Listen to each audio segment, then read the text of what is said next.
Welcome to Sacrilegious Discourse. For this is what the Sovereign Lord says. Why do you need prophets to tell people who you are and what you want? If you can justify everything that the God of the Bible has done, then you can justify any of your behavior. A lot of this mentality is trickling into what is now mainstream right-wing Christianity. I am capable of empathy greater than this God of the Bible. This is a Bible that they tell kids. This is the good Lord. This is the good book. He is fantasizing about murder, mass murder. Head over to sacrilegiousdiscourse.com right now to find out how to leave us a review or support us on Patreon.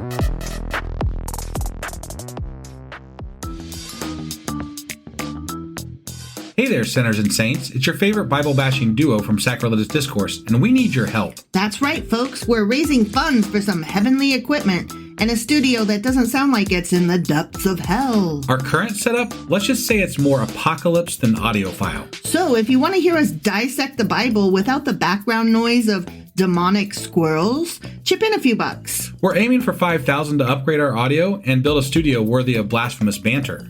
Donate today and help us spread the good word of atheism. You can find a link right on our homepage, sacrilegiousdiscourse.com. Every dollar counts. Even if it's from your collection plate.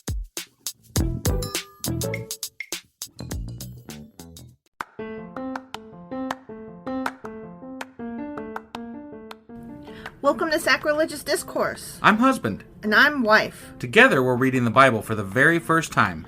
We grew up without religion and wanted to know what all the fuss was about. Well, what have we learned so far? That God is a dick, and apparently some people believe in talking donkeys? We're not trying to pass ourselves off as experts. Nope, we're just reading the Bible for the first time and giving our first take reaction. If you'd like to join us in this venture, you might consider starting at episode 1. Otherwise, jump in wherever you like. All right, let's go read the Bible. Yeah, let's get to it.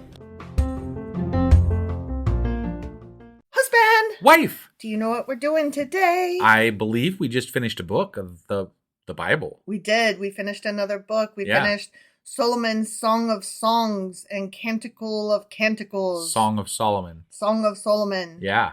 Yes. And so that means that today we're going to be doing what?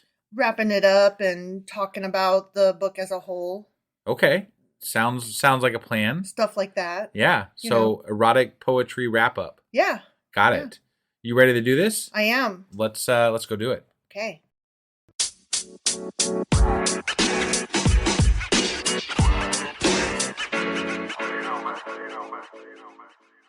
Okay, so we are going to talk about Song of Songs. Okay. Song of Solomon.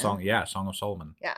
You try to confuse everybody all the way through this. Well, that's because it's got a million names, and I'm just going to say them all every time. Because it doesn't have a specific name. No, I know. If it can't be bothered. I like the keep it simple, stupid, I'd like to say it is stupid, so I'm going to prove that by every time I mention it, not knowing what it's called. Got it. So okay. I thought we would talk a little bit about the book itself first, and then we talk a little bit about who is the Shulamite woman. Got it. Who she be. Okay. Okay? Yeah. So, looking at the erotic poetry itself, it is exactly what it looks like it is. It's a celebration of sexual love, both human and divine, and it's rooted in the fertility religions of the ancient Near East. Okay.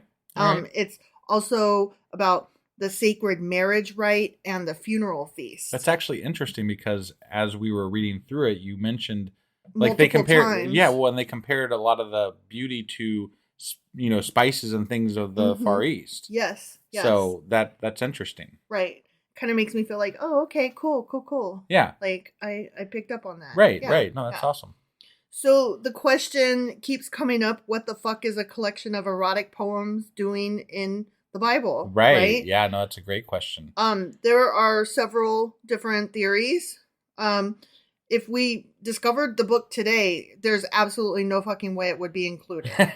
I mean, that just goes without saying. Right, yeah. But it's fun to say. Does not fit. Because sex. Yeah, Yeah. that too. Sex is natural. Sex is good. Not But not in the everybody does it, Bible. but everybody should. Yeah. So many ancient rabbis were very uneasy about the book's inclusion in the canon. I don't doubt it. Right.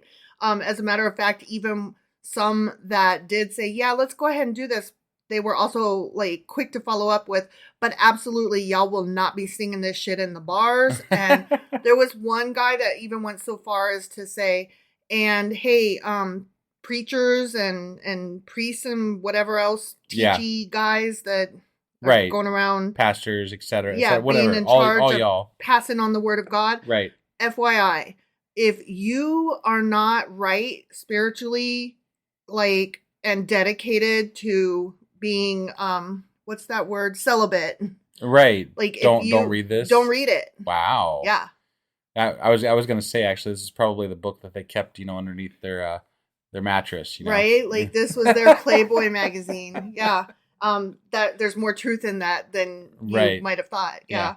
So the song was accepted into the Jewish canon of scripture in the 2nd century CE. Okay.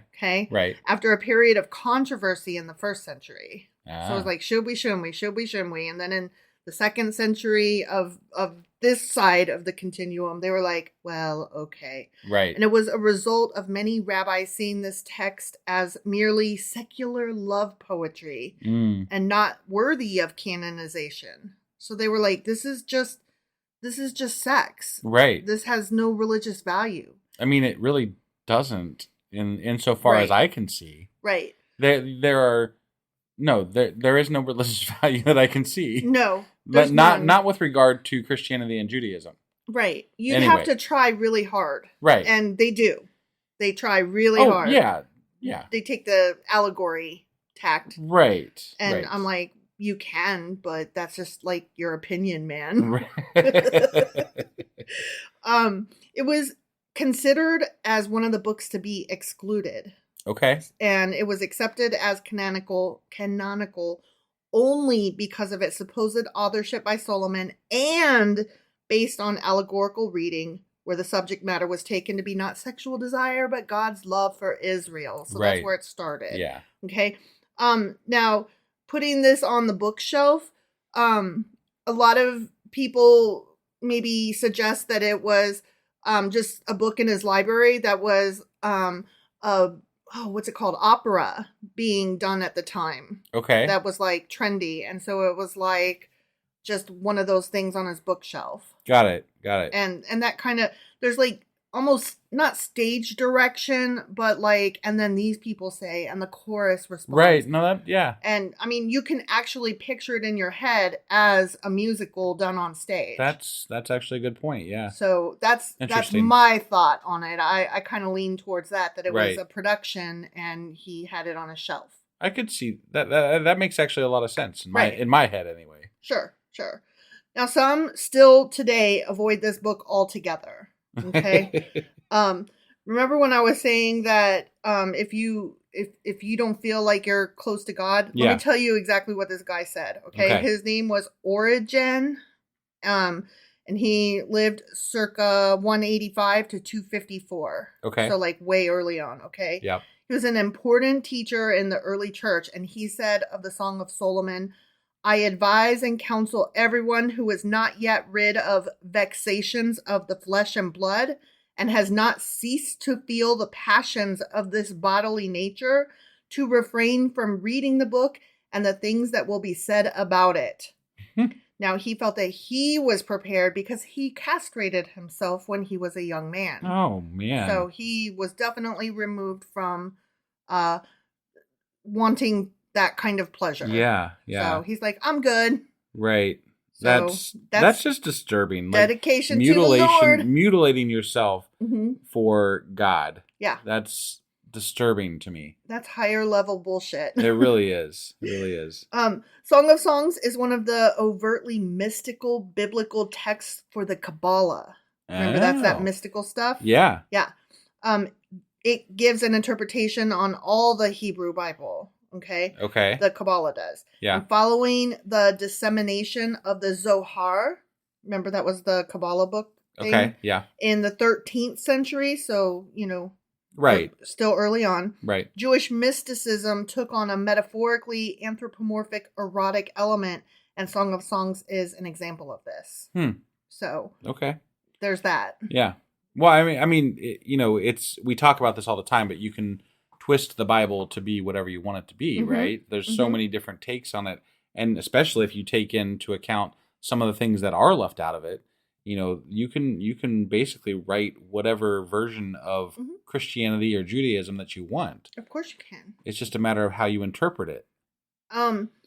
Listening to hateful preachers pull out pieces. Right? Yeah. I'm like, but I could be just as emphatic by pulling out all the things that disagree with that, all the contradictions. Yeah. If I was an asshole blustery on a stage like you and saying, this is absolutely the truth and the way because it says right here and consider, verse blah, blah, blah, blah. Like if I was a blustery asshole, I could totally be the same way. I could be as emphatic and like, this is the final word. Right. Which, more to the point, the way that we're reading the Bible, I think we're doing it on purpose in such a way that it is literal-ish because you can interpret these things in so many different ways. Right. Like, we want to leave it up to the individual to take it as we read it and as we respond to it because who gets to be the ultimate authority on how it does get interpreted? That's what bothers me. Right. These people that get up on stage and say, my interpretation is the interpretation. And I'm like, who the fuck are you? Right. There certainly is no God telling us this is the way to interpret it. Right. So what gives you that authority? Right. Like, what do you think gives you that authority besides the fact that you're a blustery male? Right. And we all know how wife feels about fucking blustery ass males. Yeah. Ugh. Right. So Jewish tradition reads this book as an allegory of the relationship between God and Israel, which we already knew. Yep. And in modern Judaism, certain verses from the song are read on Shabbat Eve or at Passover, which marks the beginning of the grain harvest, as well as commemorating the Exodus from Egypt. And I think I said some of that like up front before we started the book. Yeah, I remember you saying but it just kind of bears repeating when we talk about different ways that people read this. Yeah. And according to Jewish tradition, it's supposed to symbolize the love between the Jewish people and their God. Got which, it. That's nice, whatever. But that's not how it reads. No. I mean, I can't it's get over really not. Like I tried really hard to imagine it as an allegory for the relationship between God and Israel, and I couldn't get myself there. Because it's not. Right. It's just not. When we get into who was the Shulamite woman, there's a better theory for what this shit is all about. Okay. All right. Yeah. So the literal subject of the Song of Songs is love and sexual longing between a man and a woman, and it has little or nothing to say about the relationship of God and man. Okay. Which, right. Like, yeah. no shit. Right. And in order to find such a meaning, it was necessary to resort to allegory, treating the love that the song celebrates as an analogy for the love between God and church. So the Christian church's interpretation of the song began as evidence of God's love for his people. Okay. Both collectively and individually. Sure. Which, I mean, that's very similar to Jewish tradition. Right, right. Well, you had said earlier that it was the relationship between God and church or whatever, or Jesus and church or whatever. But either way, you're still doing a heavy mental acrobats to get there. Yes. You're either saying, let's pretend that this is about God and Israel. Or you're like, no, let's pretend this is about God, Jesus, and the church as the bride. Right. And it's like, no, neither one. Right. There is no fucking that is done with any of those things. This was about fucking, you guys. Yeah, it really was. And let's not pretend otherwise, you sillies. Over the centuries, the emphasis of interpretation shifted. First, which I found this interesting, like how they read it shifted over time. Yeah. Okay. So first, they read the song as a depiction of the love between Christ and the church. The 11th century, they added a moral element. And this is just the Christians I'm talking about now. Yeah, sure. Okay. Right. Like we already see that it went from a shift from the way the Jewish interpret it still today. And now how the Christians interpret it. Yeah. Right. Yeah. And so first it was just the Christ and the church, the end. Then in the 11th century, they added a moral element. And then in the 12th century, They started interpreting the bride as the Virgin Mary. Oh, keeping herself really? chaste. I don't see how you get there, but okay. Yeah, I don't either, but that's interesting. Right. And with each new reading, it would absorb the previous interpretations. Got it. So it didn't ever replace the old interpretations. It just kind of adapted them the way the Christian religion does. Well, and what I know about Christian religion in general is that they never read an entire story. Like Right. they pick out bits and pieces that are convenient for their the moment. interpretation as to how they want to present it. Mm-hmm. And so I could see you picking it apart and using this verse and that verse Yes. to make it say what you want it to say. Exactly. But you can't read that whole thing in full and come up with that same fucking message. No, It's not can't. there. It's not. Yeah. No, I totally agree with you. So, as you just said, these theological themes are not found explicitly in the poem, but rather come from a theological reading. Right. So, let's pretend. Okay? Right. A cherry-picked version. Yes. Nevertheless, what is notable about this approach is the way it leads to conclusions not found in the overtly theological books of the Bible. So, Right. there's nothing to support any of these ideas of Anywhere let's else in the pretend. Bible. Yeah. Right. Yeah. Those books reveal, I found this really, really, really interesting. Okay, the other books of the Bible, they reveal an abiding imbalance in the relationship between God and man, ranging from slight to enormous. Right. Like, the relationship between God and man is completely just... Right. They're... God wins every fucking Yeah, time. he's so powerful, he's strong, I'm a piece of shit. Sure, Right? Reading songs as a theological metaphor produces quite a different outcome. It's more of an intimate relationship with God and a Yes. very close relationship with God. One in which the two partners are equal, bound in a committed relationship. Right. So it doesn't even hold up under that scrutiny. Right, right. But that's convenient for a more liberal take on the Bible. Mm-hmm. But again, you're still cherry picking. You're still taking what you want from it to make it what you want. Exactly. And you're So- leaving out the other shit where God is an asshole Mhm. and killing people and just they're like, fucking shit up left and right. But love. And then when you're like, okay, so love. And then they're like, no, not love. And it's like, what? You just said, no, only that one time. Right, right. And they're like, it's Christ is love. And you're like, so Christ is love. And they're like, oh, but not really and always. And, you're too soft. The part that bugs me about the Bible is the many, many, many inconsistencies in it. Mm-hmm. And that's just where we're at so far. And I know there's more to come. Yeah. It's so... Annoying. Yeah. Infuriating. It really is. Irritating. Yes. Vexing.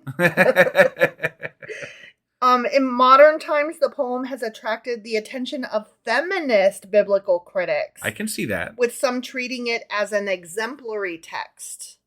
Because Okay. she was in charge of her own body and self, and she stood up and decided whomst she would fuck and whomst not.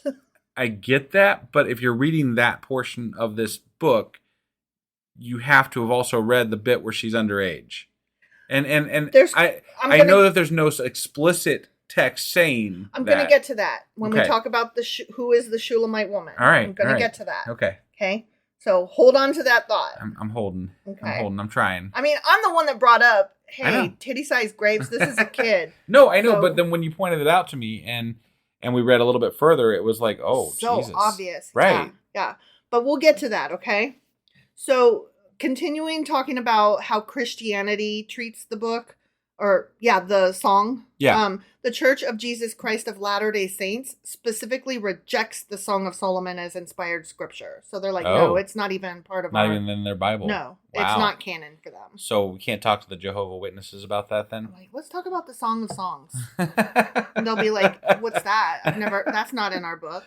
Here, let me pull out my Bible. Let's Yeah. read through it together. Yeah. Maybe we'll learn something. Since we both love Christ so much, Yeah, we're right. all going to heaven, right? Yeah. But we're not? That would be interesting. Like, it's good to know that that's not in that book because that would be an interesting little exercise if anybody cared to do it. Yeah. Only if you tell me how old was the Shulamite woman. Who's But- the Shulamite woman? I am going to need you to record that and send it to us if you do it. Yes. So Yes, definitely. So now we've talked about how the Jewish and how the Christians read the book. Let's talk about the Muslims a little bit. Okay. So Muslim apologist Harris Zafar presents the traditional, this is so interesting. Yeah. So interesting. Presents the traditional Muslim contention that the Song of Songs mentions Muhammad by name in chapter 5, verse 26. Okay. I know, I was like, how the fuck do you get that? So I take it that this is in the Quran as well. Is that apparently? Okay. All right. Yeah, I haven't read the Quran, so I No, can't yeah, tell you. But right. if they have an opinion on it, There then I must would be, imagine right. so. Right. So I was like, how did you get Muhammad out of any of that? But let's not forget we're reading it in English. Sure. Okay. Sure. So chapter 5, verse 26 of Song of Songs is, his mouth is most sweet. He is altogether lovely. Okay. Like, where is Muhammad in that? Right. Zafar argues that in the original Hebrew, those last two words are pronounced Muhammadim with the suffix im, Mm-hmm. expressing respect and greatness as in the Hebrew word Elohim. Okay. Okay. All right. So Muhammadim, Elohim. As the first translations long preceded Muhammad's births. Let me try that sentence again. Sure. As the first translations of this book long preceded Muhammad's birth, translators, he suggests, not knowing any better, adopted the more mundane reading that Jews and Christians still use today. So Zafar also supports the view that the Song of Songs is not a love poem narrated by a man about a woman, but is instead a poem narrated by God about the people of Israel. So very similar to the Jewish tradition, except that he believes that the name of God via Muhammad is mentioned in this Bible. Got it. So it's also in this story. Prophetic then. Yes. Yeah. Yes. Okay. So I thought that was super interesting. Yeah. That is very similar to the Jewish interpretation, except for. Okay. And actually, he raises a valid point. I can't argue it because I don't know enough. Right. Yeah. I mean, we're not going. I mean, it's hard enough to keep up with what we're trying to learn about the Bible and everything, let alone English. Dive into all the stuff on the interpretation Quran about, of language. Right. Yeah. So to me, that is a valid point. May or may not be true, but worthy of consideration. Sure. You know? Yeah. So others see this book primarily as a drama dealing with three characters. There's Solomon, there's a simple country shepherd, and there's the young maiden. Okay. All right. And I didn't really understand that there were three people. I didn't either.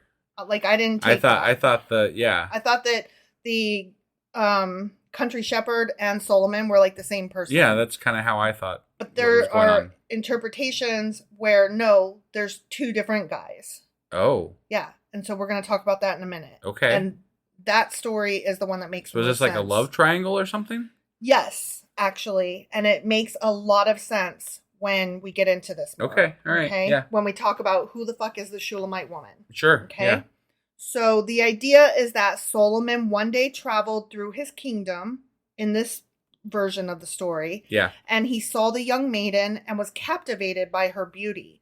Though she was betrothed to the simple shepherd, Solomon brought her back to his palace and tried to win her affection with all lavish gifts and loving words. Oh. Though her resolve wavered, just before she gave in to Solomon's attention and affection, she fled his palace and went back to her simple shepherd, her true love. Oh, this makes a lot more sense, actually. Doesn't it? Yeah. Because, okay, let's talk about this. First of all, she refers to herself early on. She's like, I'm black, but still lovely. Right? Right. Now, what that means is that she was out working in the fields. And the reason that she was out working in the fields, the vineyards, right. Her brothers had placed her there in order to keep her working, keep her busy. You know, their job was to oversee her and make sure that she was kept chaste. Right. So not only did they keep her busy, but they quote unquote made her less attractive. Sure. Okay. So it was like all a ploy, right? Yeah. So she's out there working in the fields and she's betrothed to this farm boy. Yep. Farm boy, fetch me that picture.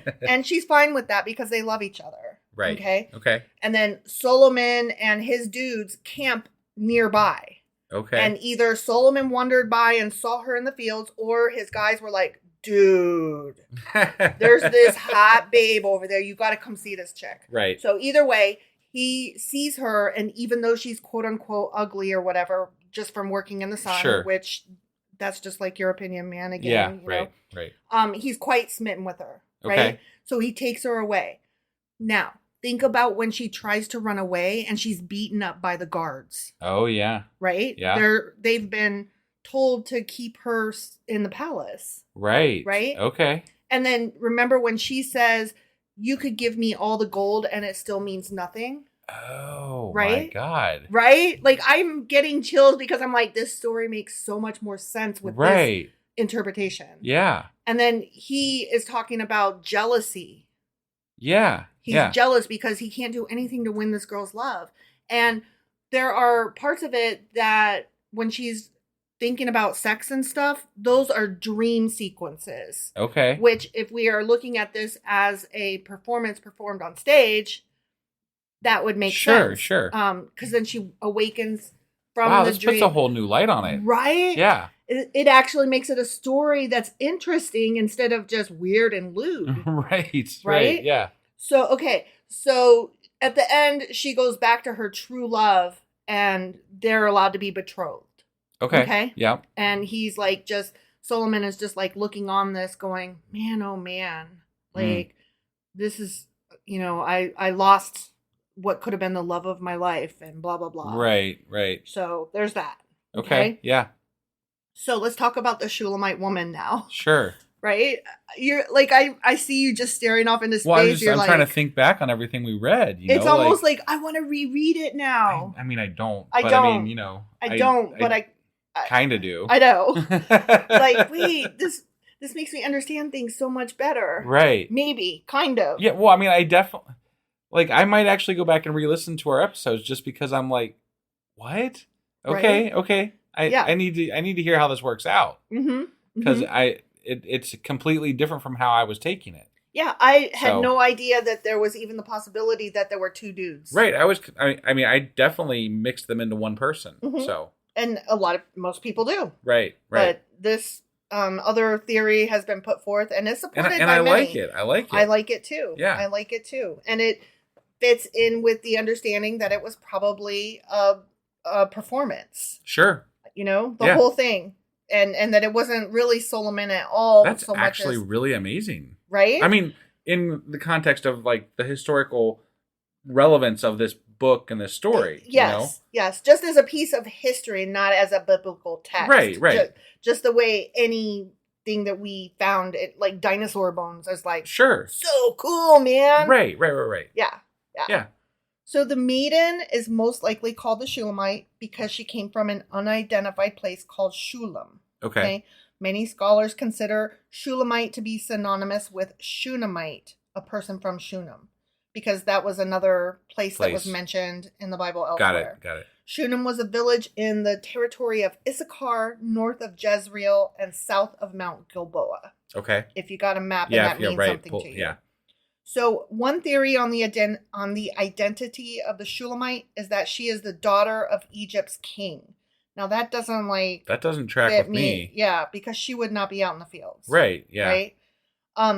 Whom Solomon married, which that also doesn't track at all. Exactly. Right. But there is no evidence supporting this theory in the Song of Solomon. Okay. So it's a theory that's like, maybe she was. Right. And then everybody's like, but probably not. Yeah. Okay. Yeah. All right. Yeah.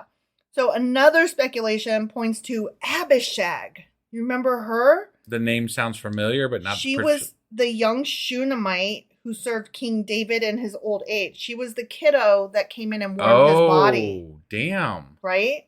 It is plausible that Abishag is the Shulamite. We know she was from Shunem. Okay. She was specifically stated as from Shunem. Yeah. We know she was from there. She could also be, Shunem could be the same place as Shulam. Okay. So, they've kind of mixed those up in places. It could be the same place. So we've got one girl in the whole Bible that's from here. Yeah, and so maybe. And we already know that Abishag was a young girl, like 12. Right. Sent in to warm the body of a king. Yeah. And remain chaste or whatever. Right. Mm-hmm. I mean, they made a big fucking deal about saying how chaste she was. Yeah. Right? Yeah. Abishag would have been known to David's son, Solomon, because of that. That's true. And Solomon's half-brother, Adoniah, remember, attempted to have Abishag as his own wife, and Solomon prevented the union. Huh. Do you remember all of that? That was all in First Kings. Kind of. Like Adoniah was trying to claim that Abishag was his because he got to take his father's wives and concubines. Okay. And Solomon, and Solomon was like, A, they weren't married. B, she wasn't really a concubine. And C, fuck you, I'm going to kill you. Right. So there was all that. Sure. Now, that doesn't necessarily fit in with Solomon having discovered her in the fields. Yeah. But it is an interesting, I'll consider that. Right. No, I mean, it makes more sense than the last one, the queen. Yeah. I don't think she's the daughter of any king or queen. Right, She's just a kid caught up in some crazy shit. She's a young, pretty girl in the wrong place in the wrong era. Right, yeah. You know? Yeah. Solomon uses passionate language to describe his bride and their love. This is going back to the idea that Solomon married her, okay? Which I don't think happened. Right. Solomon clearly loved the Shulamite according to this person's interpretation. Sure. Okay? He admired her character as well as her beauty. The bride and groom were obviously and passionately in love, and there was mutual respect and friendship between them. And this points to the fact that the Song of Solomon is the story of Solomon's first marriage. Before he sinned by adding many other wives. You know? I mean, the love of his life. Technically, in the Old Testament, there's not a big, like, they never cover that you can't marry more than one woman. Yes, they did. Oh, did they? Yes, they did. I must have forgot about that. You did forget because you commented on it at the time. Like, I thought they weren't supposed to have, quote unquote, too many wives. Oh, well, yeah, but too many, but but it wasn't specifically more than one. It was too many. But they really wanted you to have only like one, right. maybe two. Right. Okay. And it was mostly, if you have more than one, it was supposed to be for progeny to pass on your land and belongings to make sure that everything stays in the family. But it seemed like an awful lot of people in the OT have multiple wives. Of course they did. It was very convenient for men.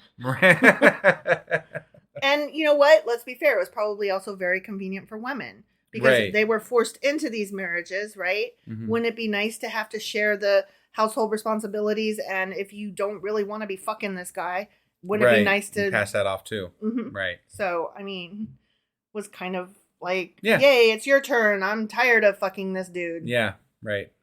So, whoever she was Solomon's first and truest love, this person believes. And I'm like, yeah, I don't think so. Okay.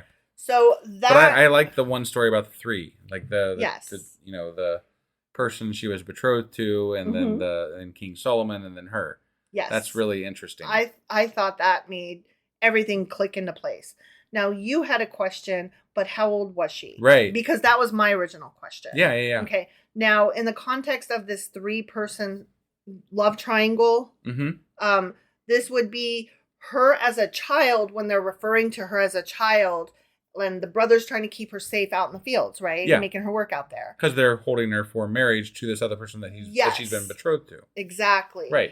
And so part of the story takes place in the past when she's a child, and part of it takes place when she's an adult looking back on those times. Got it. And she's saying, this is why I'm so dark-skinned today, and this is why all of these things, but my brothers had kept me safe. And, that I like that better. I like it better because that's a little bit more comfortable than thinking of, Abishag the child. Who had to keep the body of an old man warm. Yeah, definitely. Well, that was an interesting recap of that that book. I definitely learned some things today. I did too. I'm like I said, I might even have to go back and re-listen to this one because it's it puts a whole new light on the whole damn thing. Right. It makes it a little more tolerable, and it makes it more interesting. Yeah, definitely. Well, that was fun. Yeah. All right. So I think we got one more episode to do for this book, which will be You're Always Wrong. Except I'm right. You're not, though. And then we may be taking... Well, we're not going to be doing anything on Saturday, I don't think. Right. So, and then we'll be back on Sunday, I think, with a Sacrilegious Book Club. That's right, yes. And then back on Monday, we'll be starting a new book. Isaiah chapter 1. We are entering the final stages of the Old Testament. We're entering the last larger collection of the Old Testament. Ooh. That's the prophets, the minor prophets. Interesting. Yeah. All right. Well, we'll look forward to doing that, and we'll see you guys then. Yep. Bye. Bye.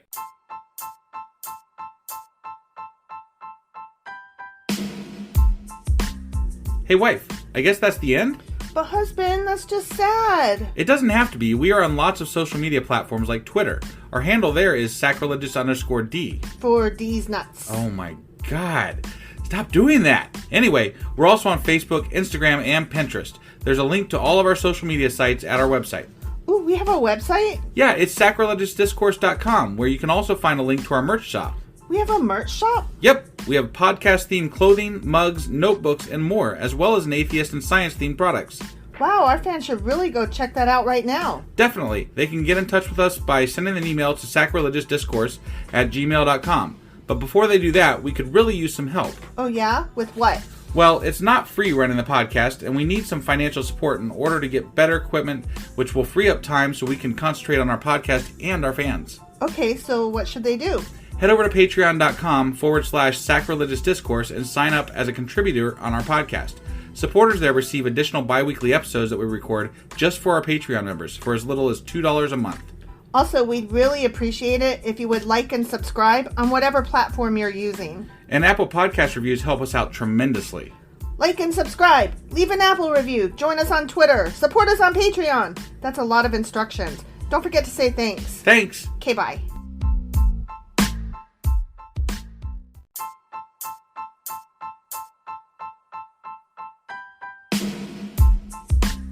Hey, wife, I guess that's the end? But husband, that's just sad. It doesn't have to be. We are on lots of social media platforms like Twitter. Our handle there is sacrilegious_D. For D's nuts. Oh my God. Stop doing that. Anyway, we're also on Facebook, Instagram, and Pinterest. There's a link to all of our social media sites at our website. Ooh, we have a website? Yeah, it's sacrilegiousdiscourse.com, where you can also find a link to our merch shop. We have a merch shop? Yep, we have podcast-themed clothing, mugs, notebooks, and more, as well as an atheist and science-themed products. Wow, our fans should really go check that out right now. Definitely. They can get in touch with us by sending an email to sacrilegiousdiscourse@gmail.com. But before they do that, we could really use some help. Oh yeah? With what? Well, it's not free running the podcast, and we need some financial support in order to get better equipment, which will free up time so we can concentrate on our podcast and our fans. Okay, so what should they do? Head over to patreon.com/sacrilegious discourse and sign up as a contributor on our podcast. Supporters there receive additional bi-weekly episodes that we record just for our Patreon members for as little as $2 a month. Also, we'd really appreciate it if you would like and subscribe on whatever platform you're using. And Apple Podcast reviews help us out tremendously. Like and subscribe. Leave an Apple review. Join us on Twitter. Support us on Patreon. That's a lot of instructions. Don't forget to say thanks. Thanks. Okay, bye.